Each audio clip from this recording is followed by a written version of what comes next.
Liberty ස්ටෝප් අද ඇවිත් ඉන්නවා ගෝල්ඩ් සිටි සෙන්ටර් එකට. අපි බලමු මං අහන ප්‍රශ්න වලට උත්තර දීලා අපිව ෆලෝ කරලා මෙන්න මේ තෑගි දිනාගන්නේ කවුද කියලා. එන්න යන මාත් එක්ක කවුද වින් කරන්න කියන බලන්න. මේ සුටක් කතා කරන්න පුළුවන්ද? gift එකක් දෙනවා. විශාල කරදරයක් වුණා නෙමේ. හයි. හයි. අපි ලිබර්ටි ස්ටෝර් එකෙන් කතා කරන්නේ. පොඩ්ඩක් කතා කරන්න පුළුවන්ද? පුළුවන්. අපි ඔයාගෙන් පොඩි ප්‍රශ්නයක් අහනවා. ඔයාට තියෙන එකට හරියටම උත්තරේ දෙන්න. හරියටම උත්තරේ දුන්නොත් අපි ඔයාලට මෙන්න මේ gift එකෙන් එකක් දෙනවා. nice. හරි. හරිද?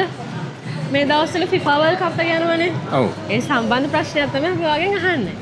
හරිද? ලයනල් මෙසි මොන රටේද? ලයනල් මෙසි කල්පනා වෙන්නේ නැද්ද? උත්තර දෙකක් දෙන්නම් එහෙනම් කියනවද? ආජන්ටිනාව පෘතුගාලය. ආජන්ටිනා. හරි. මෙන්න මෙයා ප්‍රශ්නෙට උත්තරේ දීලා ත්‍යාගය දිනා ගන්නවා. අමෙන් ඔයාගේ gift එක. thank you.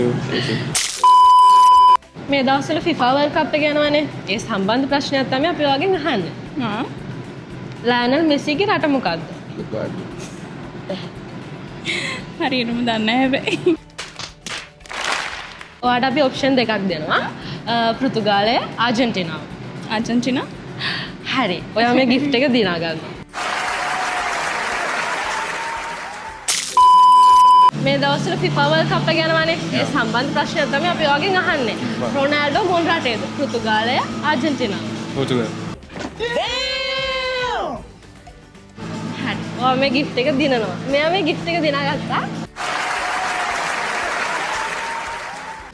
thank you. මේ දවස්වල අපි කම්පිටිෂන් එකක් යනවා. හරිද? ඔයාට කරන්න තියෙන්නේ ගෝල්ඩ් සිටි සෙන්ටර් එකේ ලිබර්ටි ස්ටෝර් එකේ අවුට්ලට් එක ගාව ෆොටෝ බූත් එක තියෙනවා. ඒ ෆොටෝ බූත් එකේ වගේ ෆොටෝ එකක් අරගෙන ඔයාගේ සෝෂල් මීඩියා අප්ලෝඩ් කරන්න තමයි තියෙන්නේ. එහෙම අප්ලෝඩ් කරද්දී ලිබර්ටි ස්ටෝර් අපිව මෙන්ෂන් කරලා I love liberty කියන හෑෂ්ටැග් එක පාවිච්චි කරලා තමයි ඔයා පෝස්ට් එක පෝස්ට් කරන්න ඕනේ. හරිද? ඔයාට මේකෙදී අපි කියන්නේ මෙහෙම සතියකට 1000ක් ගන්න තෝරනවා. ඔයාට එතනදී වැඩි විස්තර දැනගන්න ඕන නම් අපේ FB page එක බලන්න පුළුවන්. මේ ජයග්‍රාහකයාට අපි සතියකට 10000 ගන්න දෙනවා. එහෙනම් අපිත් එක්ක ජොයින් වුණාට thank you. බොහොම ස්තුතියි. thank you. මෙන්න මේ ෆොටෝ බූත් එකේ ෆොටෝ එකක් ගහලා ඔයාලට රුපියල් 10000ක් වරින gift එකක් දිනා ගන්න පුළුවන්. ඒකට ඔයාලට කරන්න තියෙන්නේ Liberty Store අපිව මෙන්ෂන් කරලා I love liberty කියන හෑෂ්ටැග් එකක් මෙන්ෂන් කරලා ඔයාගේ ෆොටෝ එක පෝස්ට් කරන එක විතරයි.